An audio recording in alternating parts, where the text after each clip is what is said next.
All right, so we continue, and maybe we look at the foundation of all good qualities again, just by reciting it, so we become aware of the stages of the past, and just to remind ourselves, why we're doing this and what is the structure of this path. Okay, so can you make me co-host, Omer, please?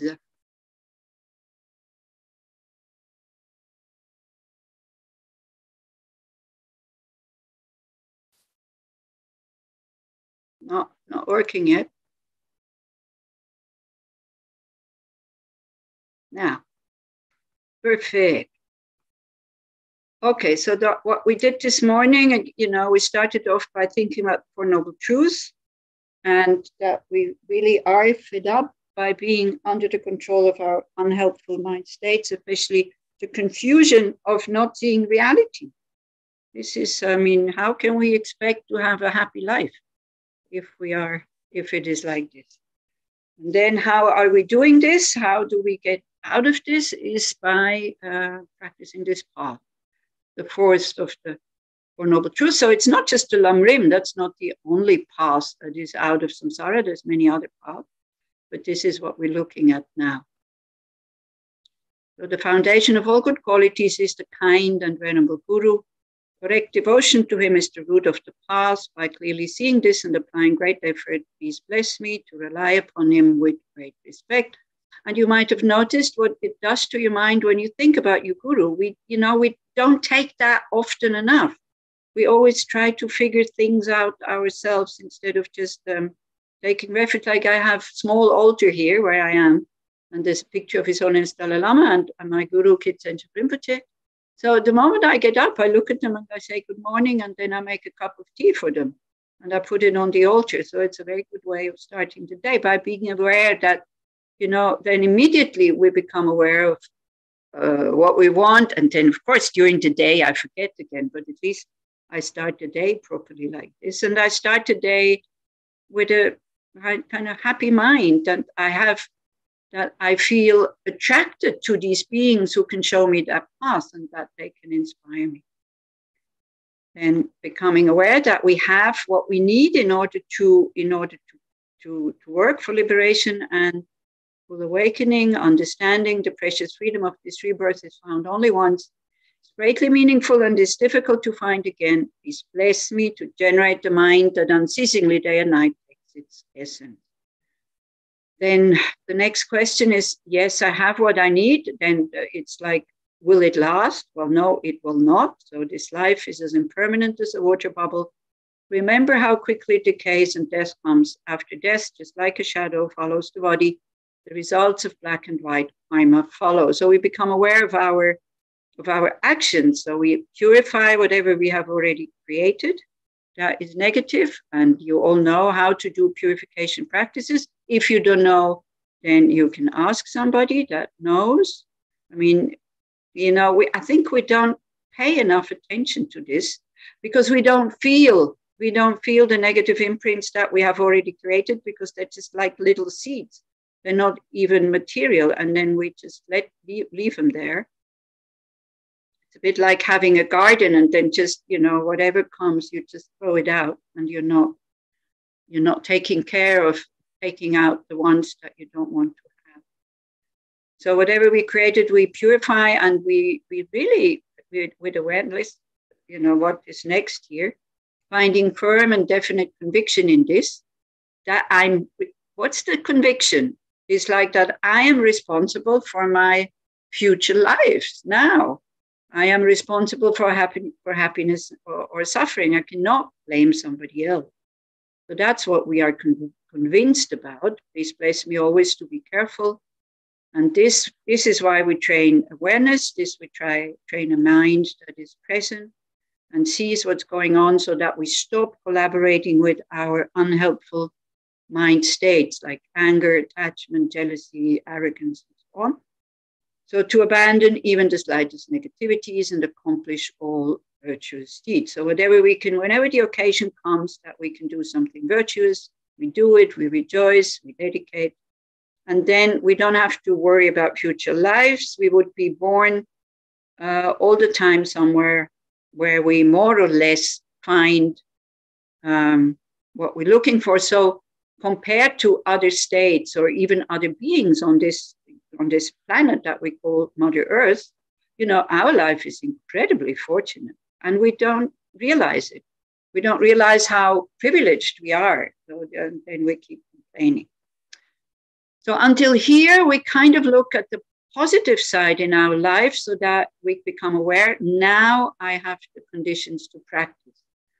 But so that we don't get too complacent now, we go to the second level. So that's the first level. The first level is being happy about precious human rebirth, knowing it will not last, knowing that I want another good rebirth, knowing that I need to take care of my actions. And how do I do that? By taking refuge and trusting the methods of the Buddha. So those are the topics that we train. And then if we can keep to them, we will have a good human rebirth every time around. But then we go a little bit further, and then we look that, okay, even though compared to so many other beings on this planet, I'm really well. But, there's a big but, I still have to undergo unsatisfactory situations again and again and again and again. And especially, I don't know where I will be reborn next time.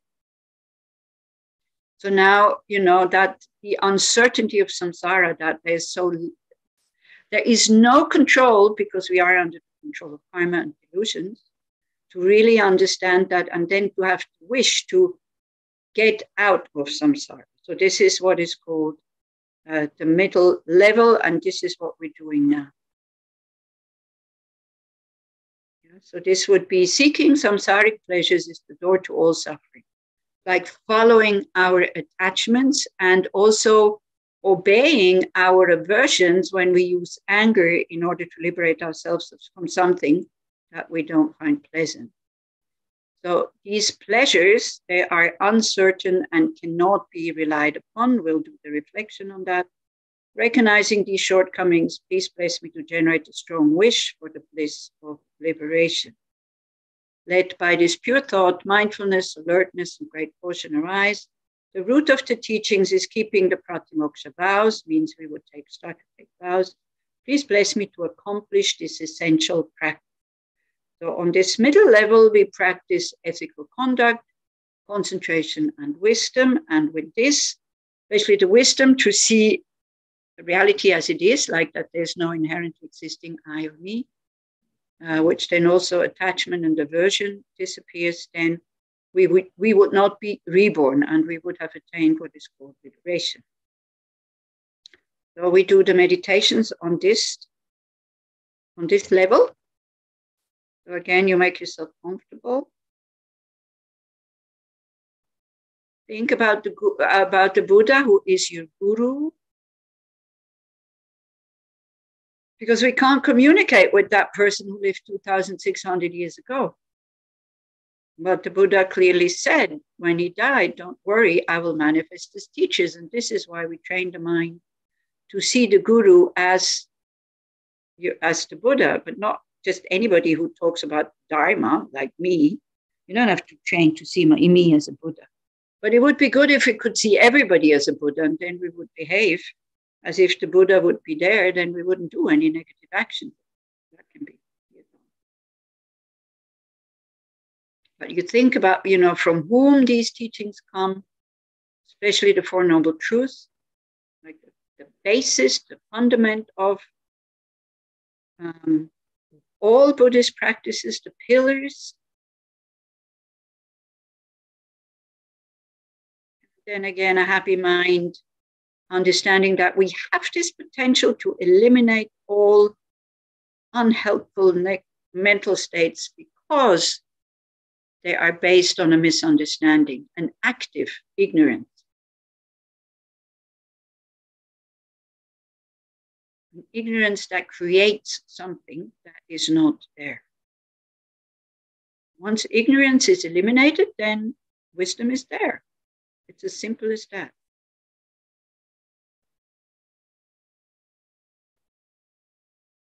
You can visualize Shakyamuni Buddha in the space in front of you or at the crown of your head, whatever feels more comfortable. With gratitude, with an open heart. Becoming aware, wow, I'm so fortunate. And then because already now, even though we did the lowest level, and now we are in the middle level, we generate bodhicitta thinking, I'm not just doing this for myself. Otherwise, a bit of a waste of time, isn't it? To do this for one person only. So it would be like you study how to find the perfect antidote for cancer because you have cancer and you study the methods or the remedies, you apply them to yourself and then you don't give it. You don't pass it on to others who also have cancer. We wouldn't do that. So actually Mahayana is quite natural in a human mind. This need maybe not the right word, but this joy to be able to be of benefit.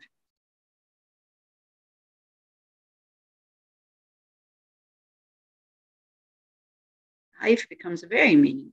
So we put our mom at the left side, dad at the right side. People who make us nervous, we put in front, and just that, in your practice, to be able to include the people that make us nervous or uncomfortable, or that we make uncomfortable or we make nervous. I mean, it's so wonderful. How many beings do that? Usually we don't want to think about it. Try to ignore them. The more we try to ignore them, the more they're present in our life. So we put them in the space in front. Friends, family, you put behind and around us. All mother sentient beings, without any exception. Because why? Because everybody has the potential to become enlightened. Everybody has the potential to have a good heart and be a good person. And we want to guide and lead all beings to that. We're never alone. These beings are always there. Being alone is just a good illusion. Created again by the self-centered mind.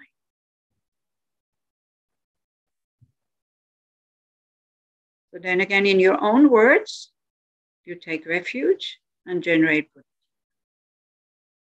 It can be just blah, blah, blah, the words that you have in the text that we just say, I take refuge, Buddha, Dharma, until I reach enlightenment. By practicing generosity and so on, may I become a Buddha in order to benefit all sentient beings. And this is the mouth, and maybe it's a little bit of the brain, but the heart is missing. Make sure that when you take refuge, it's like the appreciation to have a path that we trust, to have the potential to be able to attain the goal. And for all other sentient beings, no matter how crazy they are at the moment, they all have Buddha potential. Think like this until something moves, until you experience something.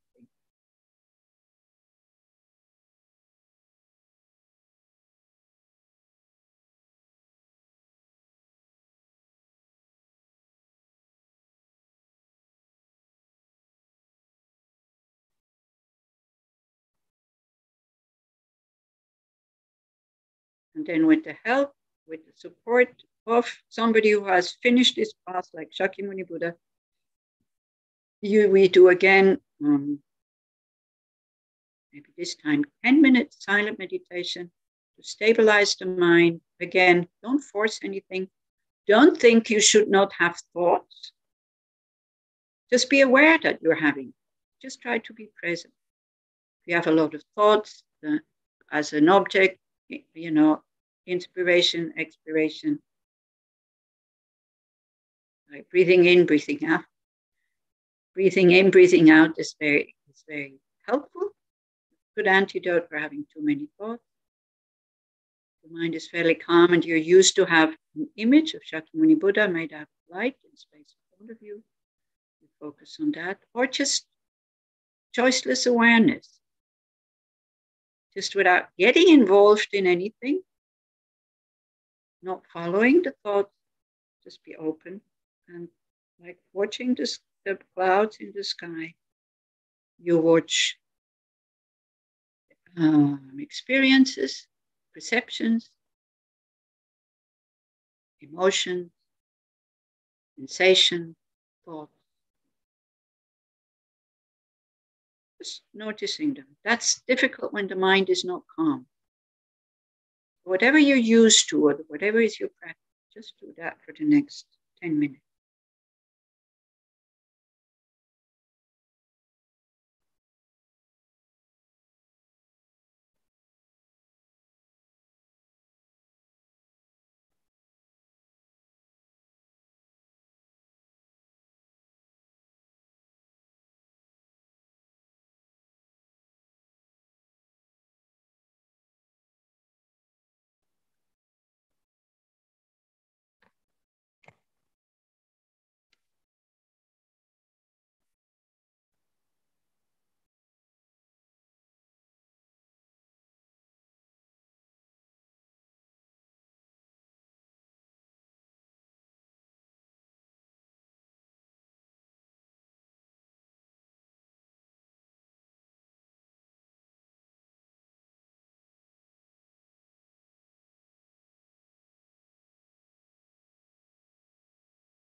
And while you are doing this, because the next reflection is on dukkha,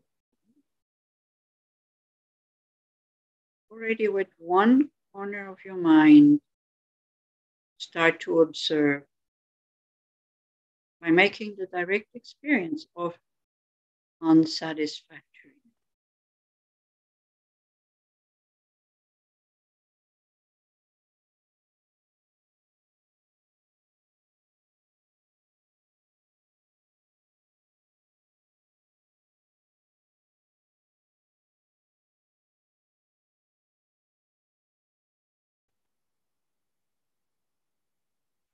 Distracted. Notice where the mind is going. Is it going in the future? Planning. Thinking that by planning we will have control over things.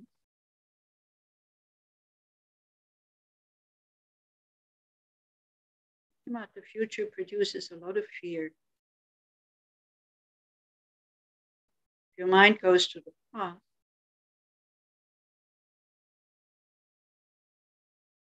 the mind would like to change something in the past. It's absolutely impossible. So hanging around in events of the past, they can create sadness and depression.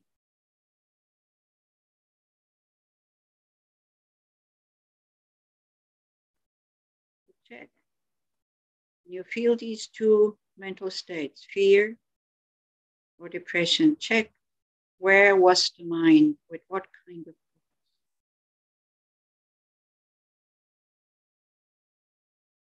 To feel an openness, well-being. Check. Where is the mind? Oh, it's with the object. It's in the present.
Okay, so when we reflect on dukkha, or as it is translated as suffering, I think dissatisfaction or unsatisfactoriness is a better translation. Then we come across these different lists. So first, we have the tree suffering. Maybe try to remember them. And the reason why we reflect on this again and again and again and again is so that we understand, even though our existence compared to others is very, very fortunate, but still there's a lot of things that are not satisfactory. No, it's not to make you depressed, it's just to see reality as it is. Don't do that when you're already depressed unless you quite realize. Use it as an antidote when you're too yoopy, everything goes well, I don't need to practice kind of state of mind.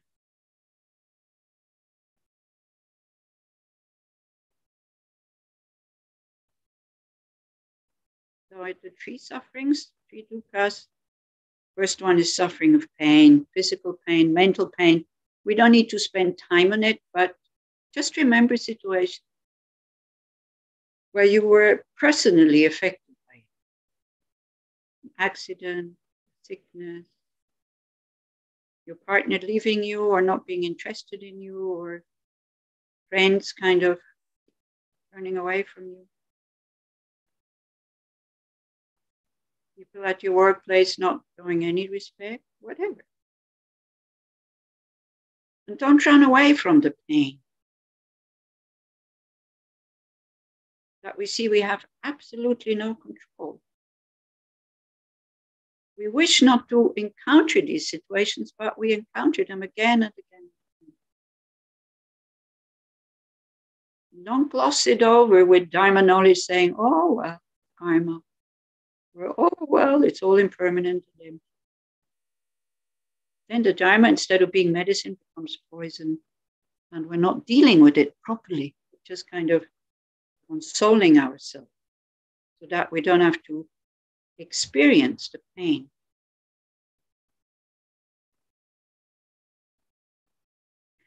You see, we have to transcend dukkha, and by transcending it, we have to go through it. We have to lean into it so that compassion arises and the wish to be free from it.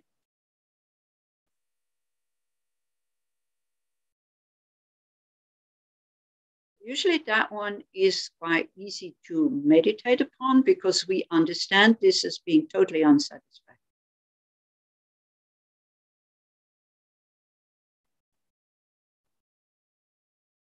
And we can avoid that by not kind of committing negative action.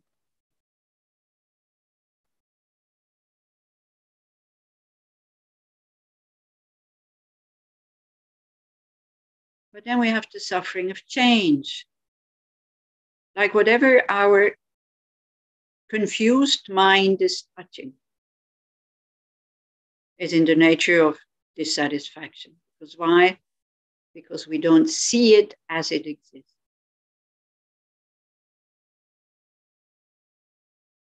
Whatever we find pleasure in, at one point it turns into pain.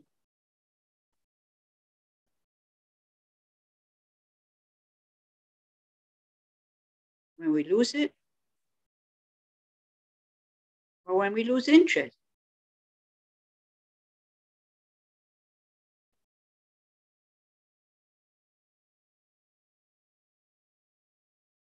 Let's try to, again, not just have it in the head, but from your personal experience, think about the situation.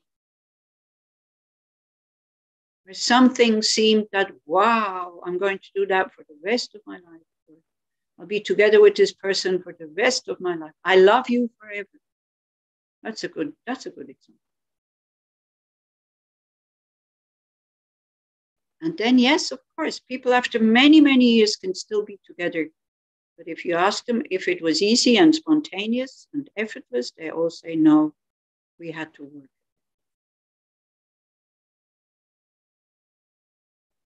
Whatever we touch with attachment, that we think the happiness comes from the object, it turns sour, whether we want or not.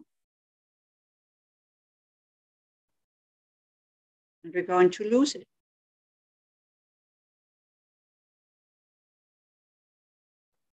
But this one is more difficult to understand because it's talking about pleasure. Things that seemingly it's the object that makes us happy.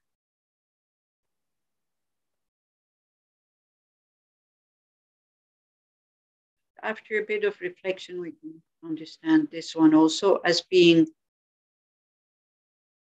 not satisfactory. We have a longing for lasting happiness and well-being. If you would have a clear understanding and say, okay, I'm happy with just a few short moments of happiness, then that would be fine. But we stop with this wish for lasting and effortless well-being. And we could have it when we're liberated from the causes for the suffering of pain, change, and the all pervasive.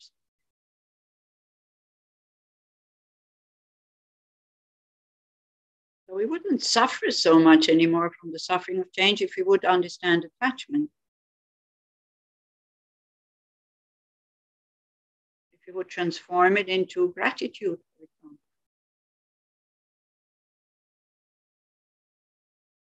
Because then we're happy as long as we're together with the situation, the person, or the object. And when it's gone, it's gone.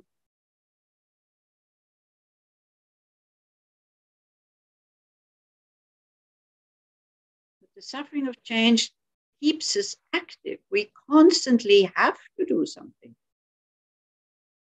in order that it doesn't change into suffering of pain.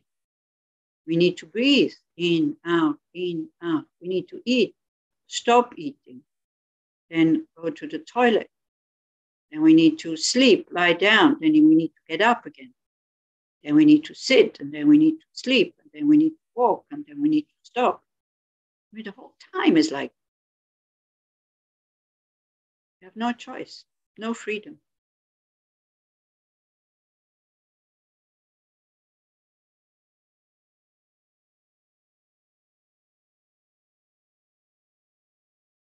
And the third one is the all-pervasive suffering. It's already difficult to see the suffering of change. It's almost impossible for us to see the all-pervasive suffering. We understand intellectually, but we're not disturbed.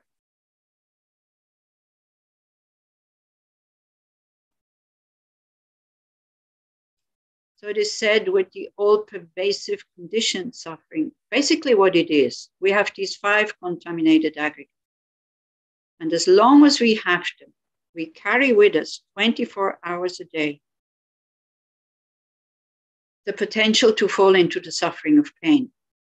Just the conditions need to change. And then from being very happy, poof, suffering of pain. And it's all pervasive, it's everywhere. We carry it with us. We can't leave it at home and go for a holiday. So it is said in the scriptures, for us, unrealized beings, that all pervasive conditioned suffering is like having an eyelash in the palm of your hand. We see it, but we're not disturbed by it. For somebody who is realized, it's like having this eyelash in the eye. So imagine how we react when we have something in our eye. We're not interested in anything else but to get it out.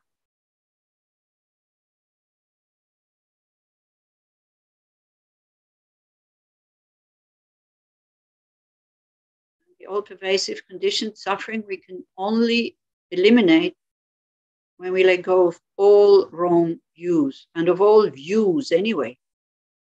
The moment we have a view, we have dualistic thinking, because when we have a view, then we need something else who is not the right view. This is why Aryadeva says in his 400 stanzas, first, give up your harmful action. Then give up your harmful emotions. And then give up all views. You need to go step by step.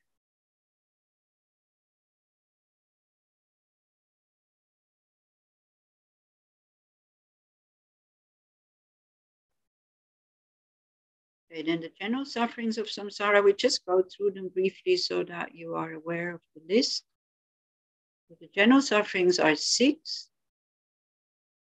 First one is uncertainty, Again, try to experience it. You don't know what's coming tomorrow. We don't know what's going to happen in the future. I think now, again, with the COVID, the COVID taught us so many things. We can plan, but very often we cannot do what we have planned. And it's not satisfying. We long for security. We long for peace, quiet. What is happening? We need to plan and react. Again, we have no control. Anytime we can lose this life. We can lose our friends. They can change into enemies. We can get sick, poor, prosecuted. We can lose our interest in the Dharma. We can lose access to Sangha or to places to practice.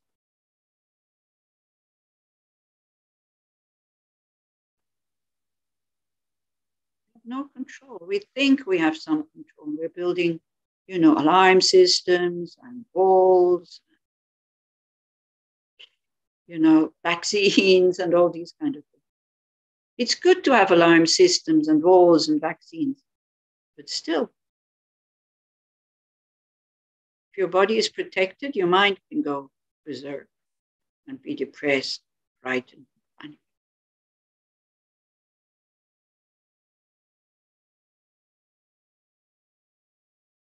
The second one is dissatisfaction.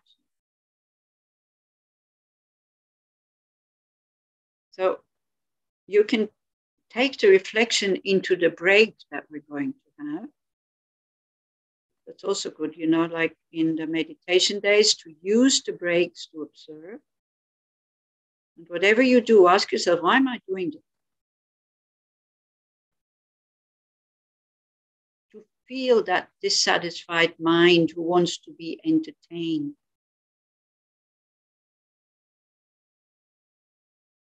Who wants to have better, higher, faster, whatever.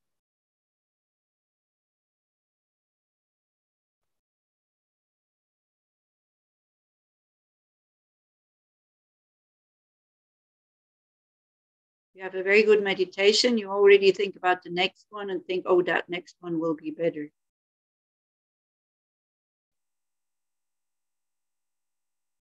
can see it with the beggars, you'd regularly give somebody more than usual, like you give him 50 shekel. Same beggar every day, very soon he will want more.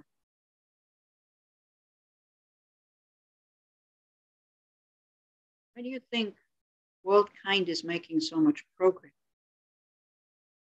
Better cars, better phones, better heating systems, or whatever.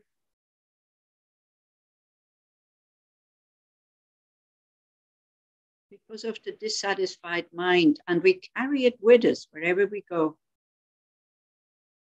So if you change partner, house, job, country, car,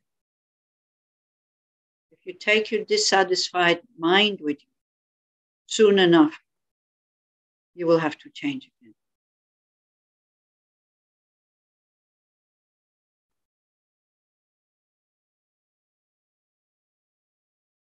Contentment can be trained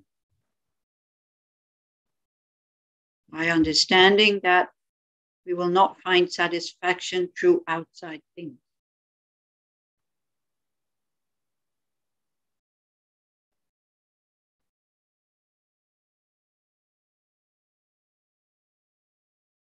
The third and fourth one, they go together. So because we are dying again and again and again and again, that third one, we have to leave everything behind, all our efforts, all our energy, all our interest, all our resources that go into upkeeping this life is like totally futile. We have to die anyway. Now again, don't become black and white and say, okay, I'm not eating anymore, I'm not closing myself anymore. It's not like this. but not to put all the time, all the energy, all the resources into this.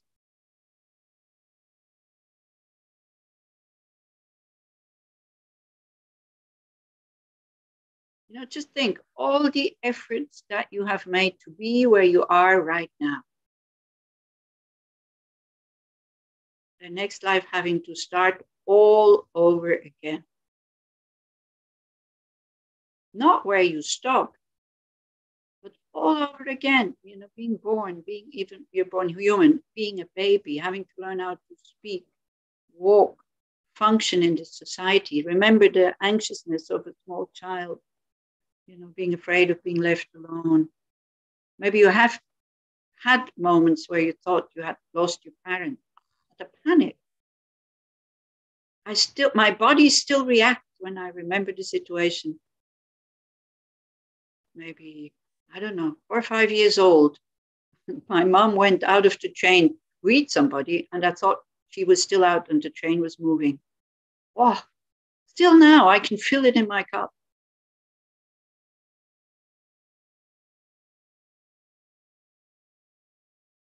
We have to go through this vulnerability again and again and again. To grow up, to know how to take care of ourselves, slowly getting older, slowly kind of losing our capacities, and slowly, other people have to take care of us again. Life after life, and then we're reborn again, and again.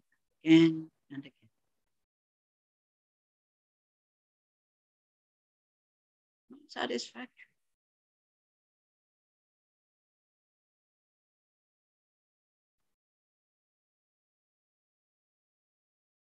And the fifth one is having to move from high to low, over and over. Again, in each life, kind of we start by being very vulnerable, having to learn everything. We become a little bit independent. We kind of climb up the ladder. And as we're getting older, boom, we fall down again.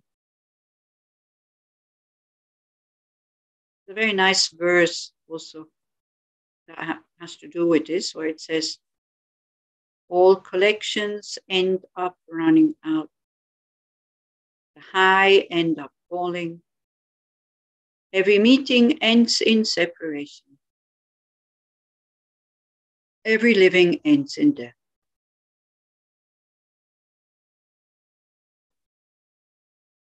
As you climb further up, that dead tree called name and fame, what a pity if you slip and hit the ground below. And then it says, much better to stay halfway up. Because the higher you are, the deeper you fall.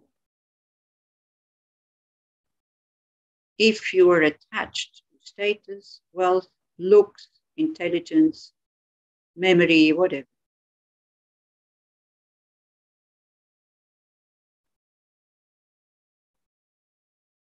Then the sixth one, we're actually quite alone in this whole process. Now, as we were saying at the beginning, we're never alone, but I mean mentally alone. When you experience great pain, nobody can take that away from you. Nobody can experience it. We are born alone. We have to die alone. And maybe again, just remember, just experience again these moments when we understand that fundamental loneliness. Nobody understands what I'm going through. This is so dissatisfying.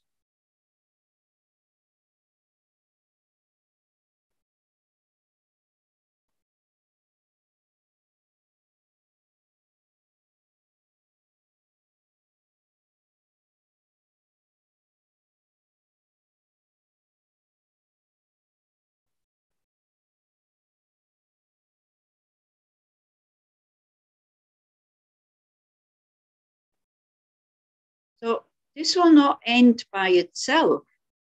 We are creating the causes to circle around and be born again and again and again and again. We can also create the causes to end. by understanding the causes. So maybe to end this reflection on dukkha, we just go through the 8 suffering that you might have also come across. They're very easy to understand. So this is what I'm asking you to do in the break. Try to identify when you react to something, which of these 8 or 6 or 3 sufferings is it? So the 8 sufferings are birth, sickness, old age, and death. This is 4. None of them is satisfying. None of them we would choose. I mean, birth is like the way we are born, right? Of course, birth is a very happy event. Somebody comes into this life, but it's very violent. And, again, we're born into an existence where we encounter more dukkha, more suffering, and more struggle, and more frustration, and more stress. So it's not so happy, actually, as we think. So birth, then old age, you will experience as you get older, not very satisfying. Unless you take it as normal, then it's okay. If you fight it, then more so. Sickness, not satisfying. Death, definitely not satisfying.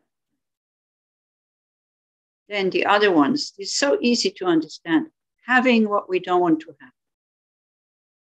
Not having what we want. Desiring things that are absolutely impossible to get. And the worst one, losing what we cherish and what we are attached to. Maybe just to end, remember such a situation. Maybe a pet when you were a child, a cat, a dog, a hamster, a guinea pig, a bird, whatever. Or maybe sometimes something even, like a teddy bear or another toy. Big disaster. Losing what we cherish and what we're attached to. If we wouldn't have these things that we enjoy so much, we wouldn't have so much suffering. Most of the pain we have now comes because we have lost things that we were attached to. Our looks, our health, our vigor, our intelligence, our whatever, capacities.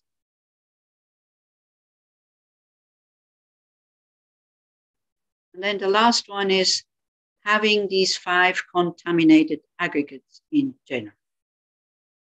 They come from suffering, they are in the nature of suffering, and they produce more suffering of dukkha in the future.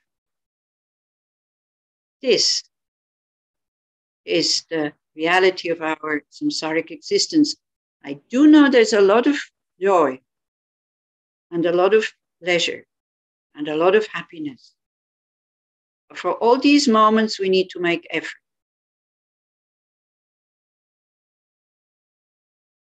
But there's also a lot of pain, a lot of stress, a lot of frustration, a lot of sadness. And for that, we never have to make effort.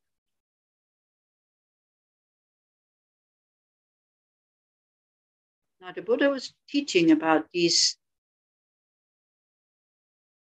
moments of dukkha, unsatisfactoriness, not to make us depressed, but then to continue and say, hello, you have to understand your present situation as not being satisfying. Now you have the capacity to understand as a human being. So I will tell you the causes for that, and then you can eliminate. Suffering has to be understood. Causes have to be eliminated. And this is what we'll do after the break. Looking at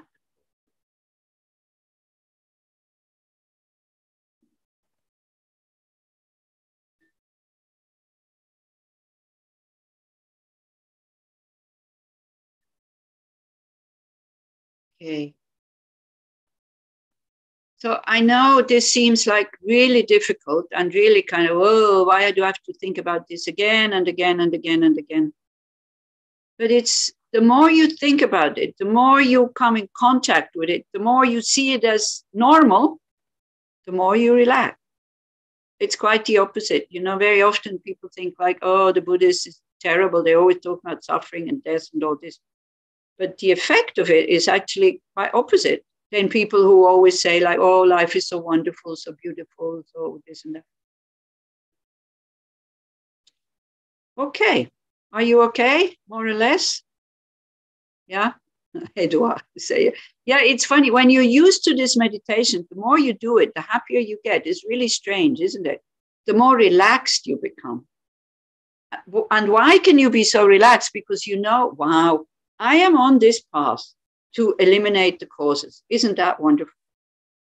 I am not working kind of on the wrong things. I'm working on the right thing to put it right, meaning I'm working on my mind and not on outside conditions. That's great. We have every reason to be happy. Okay, so we meet again at 1:15. Then we do the, especially attachment and anger meditation. And then the first day is already finished. Or if you have questions, then you can ask questions. I actually prefer you ask after the next meditation. Would that be okay, Ariella? I just want to say that unfortunately, I would have to leave our next session exactly at 3:30. I have a previous engagement. So unfortunately, I won't be able to stay until 4:00. So I'll be checking out, just letting you know. Thank you very much for participating until here. Thank you. And I hope to see you all tomorrow again. And I kind of enjoy the evening. Thank you. I'll be with you until 3:30. Even though it's suffering, we can still enjoy. Okay. Okay, good. So see you in 20 minutes, something, 25.